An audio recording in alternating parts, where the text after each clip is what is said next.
Fala galera, tudo bem com vocês? Vamos assistir mais uma videoaula e o tema de hoje é lipoproteína HDL. Mas eu quero começar te avisando o seguinte: aqui na descrição do vídeo eu deixei os links de outras videoaulas que eu tenho sobre esse tema. Nós fizemos uma série de videoaulas sobre as lipoproteínas. Então, eu sugiro que se você não conhece muito sobre o assunto, vá lá e assista as outras videoaulas, inclusive uma em específico que eu falo o que são lipoproteínas, porque ali eu abordo os aspectos gerais de todas as lipoproteínas. Mas hoje falarei aqui da HDL, que possivelmente você já deve ter ouvido falar. Ai, dosear HDL, o bom colesterol, HDL é o bom, HDL tem que estar alto, o que é? Será que é assim mesmo? Será que não é? Vamos entender acompanhando essa videoaula. Então agora, bora viajar comigo. Bom, em primeiro lugar, HDL é uma sigla que significa High Density Lipoprotein, ou lipoproteína de alta densidade. Aqui eu tenho uma figura mostrando para vocês esquematicamente como é a HDL, que são lipoproteínas pobres em lipídios. Calma, deixa eu dar um stop e te explicar uma coisa. De um modo geral, lipoproteínas são vesículas que transportam lipídios ao longo do meu organismo, para os meus tecidos. Que lipídios são esses? Triglicérides ou triglicerídeos e colesterol, tá? E este colesterol, inclusive, ele está sob duas formas: colesterol livre e colesterol esterificado, ou éster de colesterila. Qual é a diferença dos dois? O colesterol livre é um lipídio, porém que ele é um pouquinho mais solúvel em água. Lipídios, de uma forma geral, têm a característica de serem hidrofóbicos, mas o colesterol livre tem uma porçãozinha da fórmula estrutural dele que é mais solúvel. E o colesterol esterificado, ou éster de colesterila, ele é completamente insolúvel em água, bem hidrofóbico, tá? Inclusive, existem enzimas no nosso organismo que conseguem converter o colesterol livre, mais solúvel, em colesterol esterificado, totalmente insolúvel, tá? E as lipoproteínas carregam então estes lipídios. E o HDL é pobre nestes lipídios. É uma vesícula, uma bolsinha, uma sacolinha que tem poucos lipídios no seu interior. Porém, o HDL é rico em apolipoproteínas. Quem são as apolipoproteínas aqui na figura? Essas proteínas aqui, olha, coloridas, tá? São chamadas de apolipoproteínas porque são elas que propiciam o reconhecimento por parte de células dos meus tecidos desse HDL. Então, o HDL chega perto de alguma célula lá do meu tecido e ele vai ser reconhecido por receptores de membrana celular através dessas apolipoproteínas. E o HDL apresenta elevada densidade na ultracentrifugação, né? Foi o processo pelo qual as lipoproteínas foram estudadas. Então, ao centrifugá-las, o HDL recebeu esse nome porque é uma lipoproteína que, apesar de pequenininha, é bastante densa, pesadinha, cheia de proteínas. Tudo bem? Então, já dei aqui algumas informações que tem nas outras videoaulas, só para você se inteirar se você resolveu ficar por aqui mesmo, por enquanto. E agora nós vamos migrar para o microambiente de um capilar sanguíneo. Estamos lá na circulação sanguínea. Por quê? Eu preciso dizer a vocês que quem produz HDL é o fígado e intestino delgado. Mais especificamente, as células destes órgãos sintetizam a lipoproteína HDL e, lançam a HDL no sangue circulante, onde ela passa a ser chamada de HDL nascente. Essa que acabou de sair de lá, dos hepatócitos e dos enterócitos, que são as células intestinais. E esse HDL, ele sai destes órgãos, mas como uma sacolinha vazia, pobre em lipídios. Inclusive o HDL, ele chega a ter um formato discoide em vez de esfera, mais achatadinho, porque realmente ele está vazio. Ele não tem grande quantidade de lipídios no seu interior. E uma vez na circulação sanguínea, o HDL então é transportado e ele vai migrar para os tecidos extrahepáticos. Tenho aqui um tecido qualquer e olha o que acontece com o HDL. ele atravessa o endotélio do vaso sanguíneo, do capilar, e vai até os tecidos de uma forma geral, né? Extrahepática, eu quero dizer, não é o fígado, são todos os demais tecidos que necessitam do HDL. Professora, mas necessita do HDL para quê? Vamos mudar o slide aqui. Agora, nós estamos em um tecido periférico qualquer. Tem uma célula aqui hipotética e esta célula reconhece o HDL. Sabe por quê? Porque esta célula possui proteínas transportadoras em sua membrana. Tá vendo aqui, ó? ABCG1.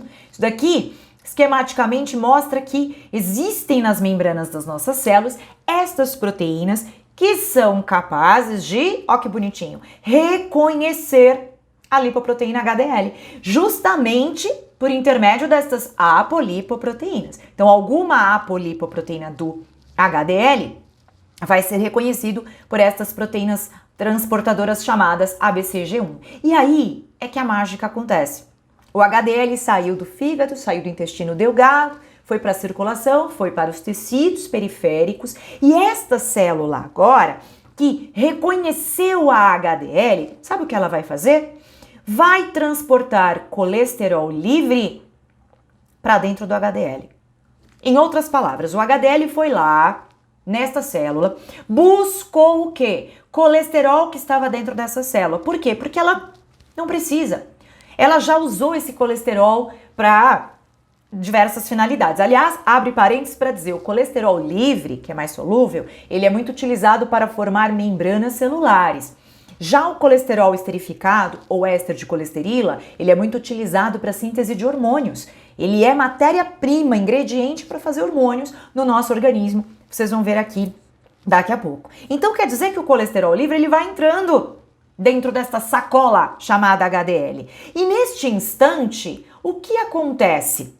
Após se encher de colesterol livre proveniente das células, a HDL se torna madura, também denominada de HDL3. Então você tem que imaginar, a sacolinha estava vazia, o HDL estava murcho. Agora que colesterol livre entrou na lipoproteína HDL, ela ficou maior, ela ficou ali num diâmetro maior. E alguns livros chamam então essa HDL de HDL3 ou simplesmente de HDL madura.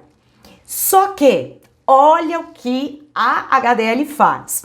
Depois que ela se encheu de colesterol livre proveniente das células, a HDL possui uma enzima denominada lecitina colesterol aciltransferase, a LCAT. Ai, professora, que nome? É porque enzima tem nome e sobrenome? Gente, tem vídeo aula aqui no canal sobre enzimas. Vou deixar também na descrição do vídeo como aí respaldo para você continuar os seus estudos, se você quiser aprender um pouco mais, tá? Esta enzima, sabe o que ela faz dentro da HDL? Converte o colesterol livre que ela recebeu em ésteres de colesterila. Ou seja, a HDL pegou o colesterol livre das células e a enzima LCAT faz este colesterol livre se transformar em colesterol esterificado mais insolúvel, né? E a HDL fica lá, recheada. Muito bem.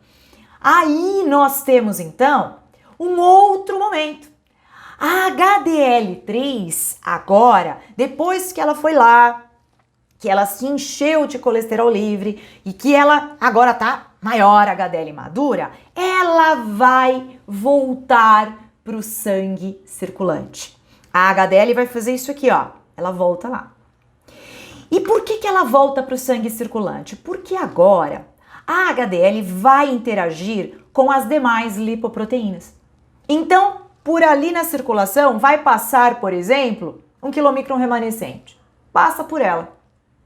Professora, não sei o que é quilomicron remanescente. Tem aula sobre esta lipoproteína aqui para você assistir depois, tá? É um tipo de lipoproteína. E aí, gente, acontece esse contato, tá? Existem proteínas que auxiliam nesse contato da HDL com o quilomicron remanescente. Daqui a pouco, a HDL vai encontrar também outras lipoproteínas, VLDL e LDL. E este contato também vai acontecer. Professora, para quê que a HDL vai lá encontrar essas lipoproteínas? Porque a HDL vai fornecer para elas os ésteres de colesterila que ela tem. A HDL não tá cheia de colesterol esterificado, insolúvel dentro dela? Aí ela vai lá checar, né? É como se ela se comunicasse com as demais lipoproteínas. Colegas, o que vocês têm dentro de vocês? Vocês têm colesterol esterificado? Não, porque eu tenho bastante. Eu busquei colesterol nos tecidos periféricos, porque as células não precisavam mais. Converti num colesterol aqui bem insolúvel. Vocês querem? Então ela interage, ela entrega estes ésteres de colesterol para as lipoproteínas, ao mesmo tempo que as lipoproteínas entregam triacilglicerol para ela em troca. Ela faz uma troca. Gente, a HDL é muito bonitinha. Ela vai buscando, vai lá na célula, busca, troca aqui com as demais, porque estas demais lipoproteínas têm outras trajetórias. São transportadas para outros locais no organismo para levar esses lipídios, tá? Muito bem. E aí, pessoal, é que nós temos então o grande momento. Agora, esta HDL, ela está ainda maior e ela passa a ser chamada de HDL2. Você acompanhou o raciocínio comigo? Ela saiu como HDL nascente, vazia, murcha, foi lá, buscou colesterol nas células, aí passou a ser HDL madura, HDL3, né, um pouco mais cheia, e depois de interagir com as lipoproteínas, ficou mais cheia ainda. Aí ela é chamada de HDL2. Agora a sacola, a mala tá lotada de lipídio. Esta HDL, então, ó, aumentou de tamanho. O que vai acontecer? Ela finalmente vai realizar o famoso transporte reverso de colesterol. Ou seja, a HDL vai voltar ao fígado para conduzir estes ésteres de colesterol para ele. Todo esse colesterol esterificado que ela tem, porque ela buscou, ela converteu triacilglicerol, ela volta para o fígado. Professora, ela saiu do fígado e do intestino delgado e volta para o fígado? Sim. Por isso que a gente fala que ela faz o transporte reverso do colesterol. Para que ela faz isto? Olha lá, estamos agora no microambiente do fígado, estamos olhando para as células hepáticas, os famosos hepatócitos. No fígado, os hepatócitos possuem em suas membranas proteínas transportadoras, as chamadas SRBI ou SRB1, tá? Na membrana do hepatócito existem essas proteínas transportadoras que vão permitir o transporte dos ésteres de colesterol do HDL para o interior do hepatócito. Com isso, o HDL esvazia. Gente, o HDL, ele voltou para o fígado para quê? Para despejar tudo que ele buscou ao longo aí do organismo quando ele foi transportado, né? Ele esvazia. Então, o hepatócito tem proteína transportadora para pegar estes ésteres de colesterol, principalmente de volta. E aí, o fígado faz o que, professora, com esses ésteres de colesterol? Ele utiliza-os para a síntese de bile.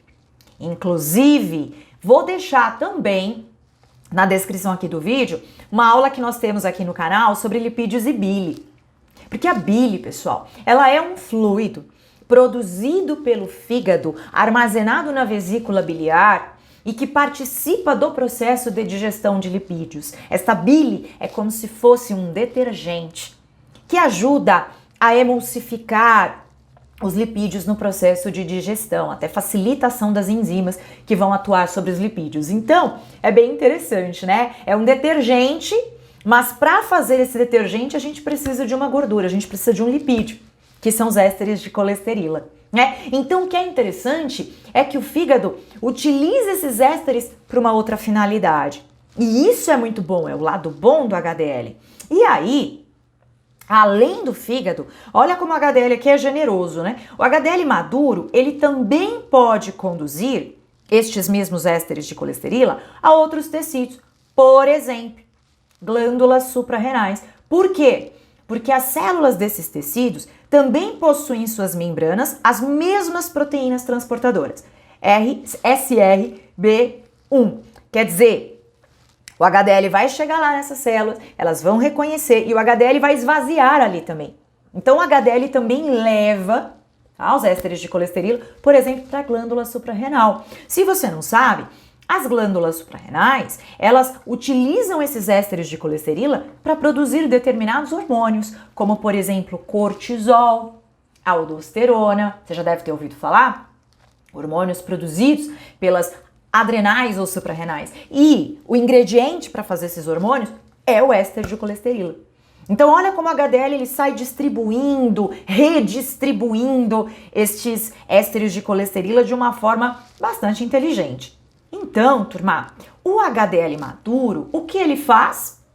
O que nós chamamos de transporte reverso de colesterol, para fixarmos o aprendizado, porque após recolher o colesterol dos tecidos periféricos, de interagir com lipoproteína, ele leva de volta os ésteres de colesterol ao fígado e até a outros tecidos, como glândula suprarrenal. E aí, turma, é neste sentido que eu quero agora mostrar para vocês o seguinte, ó, vamos colocar o HDL aqui do lado.